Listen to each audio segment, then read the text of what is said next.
Longtime Chinese critic Carl Bass, the founder and chief investment officer at Hyman Capital Management, joins us now. Carl, always great to have you on the show. You've long been warning and saying that you're concerned about the situation in Hong Kong. Do you expect action from the United States, perhaps a removal of the special relationship that Hong Kong now shares? Yeah, great to be here, Julia. I can't imagine how once Beijing extrajudicially implements their own laws on top of the basic laws in Hong Kong, it basically strips the autonomy away from the Hong Kong region that Beijing agreed to when they signed the Sino-British Joint Declaration of 1984. That's a UN-filed document that Beijing is now walking away from. And, you know, they're walking away about 27 years early. They promised to leave Hong Kong sufficiently autonomous until 2047. In terms of a 50-year deal that they're abrogating about 27 years early. I'd like to go back to a comment you just made, Julia, which I find to be really interesting. You know, I think the world kind of takes, and especially the financial world, takes Ray Dalio's comments at face value, and nobody asks him who his largest investor is. You know, one of Ray Dalio's largest investors, from what the market knows, is China's government. And so for Ray Dalio to be the official spokesperson in the U.S. of, let's say, the macroeconomic community, when China is one of his biggest investors, claiming that China is a rising power and that the U.S. is just in a secular decline, I think the journalists that interview Ray Dalio should ask him how much money China has invested in its funds. You think he has a vested interest in suggesting that the Chinese will rise relative to the United States? Yeah, the way that the Chinese work is they enrich a few people, and those people become evangelical about the positive attributes of China.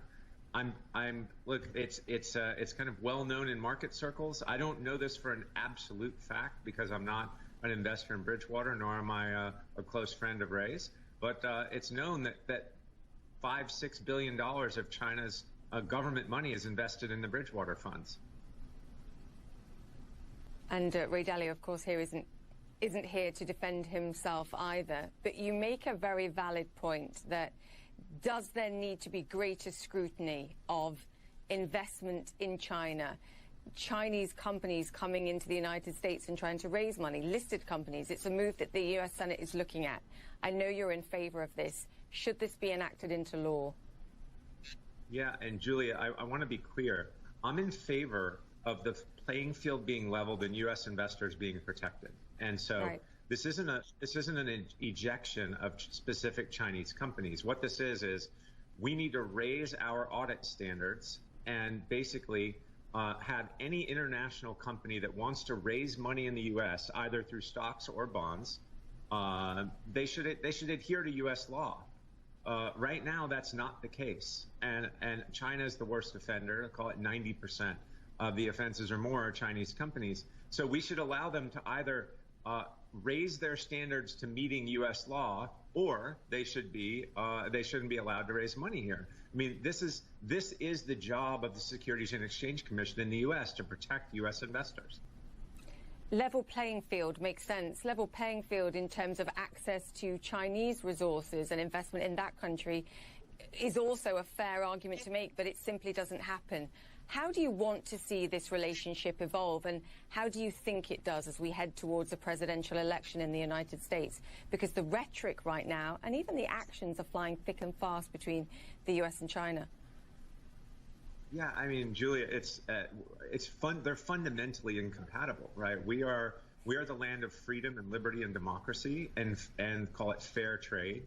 And they run a heavy-handed communist dictatorship where they repress their people for the benefit of the state. I mean, those two ideologies are fundamentally incompatible.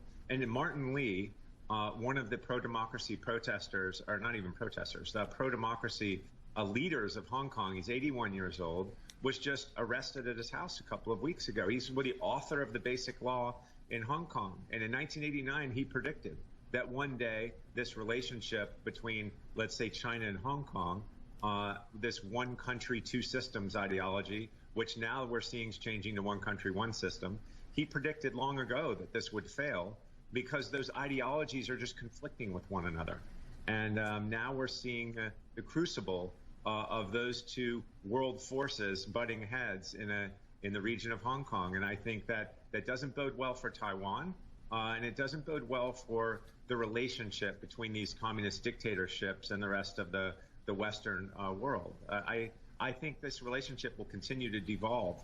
And I really don't think whether under President Trump or President Biden, it's going to change. I think it's only going to devolve going forward.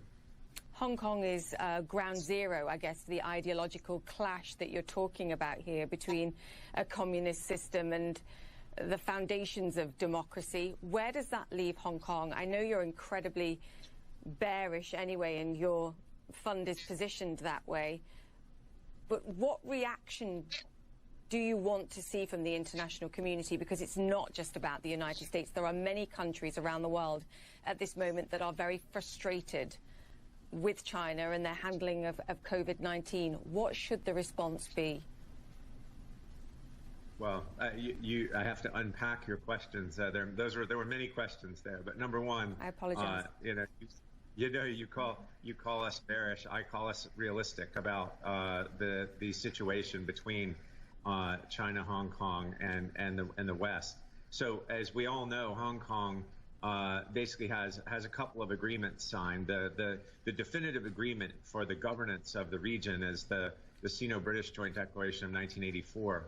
And if you think back, Julia, I'd like to draw a few historical parallels. When Deng Xiaoping was negotiating with Margaret Thatcher, trying to get Hong Kong and the Kowloon area back under Chinese rule, this was in the early 1980s. That's when the Hong Kong currency collapsed 50% versus the dollar and the pound.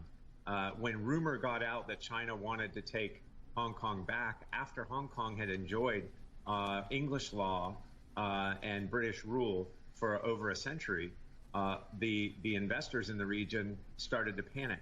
And that's what forced that action, those discussions forced the Hong Kong monetary authorities to peg their currency to the dollar. That was 36 years ago.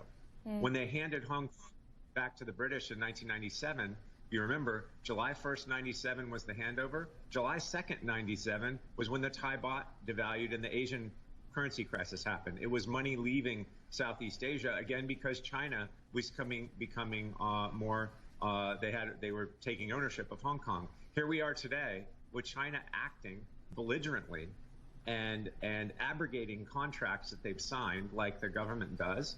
And here we are. You're going to see a huge flight of capital out of Southeast Asia, given China's actions in the last few days.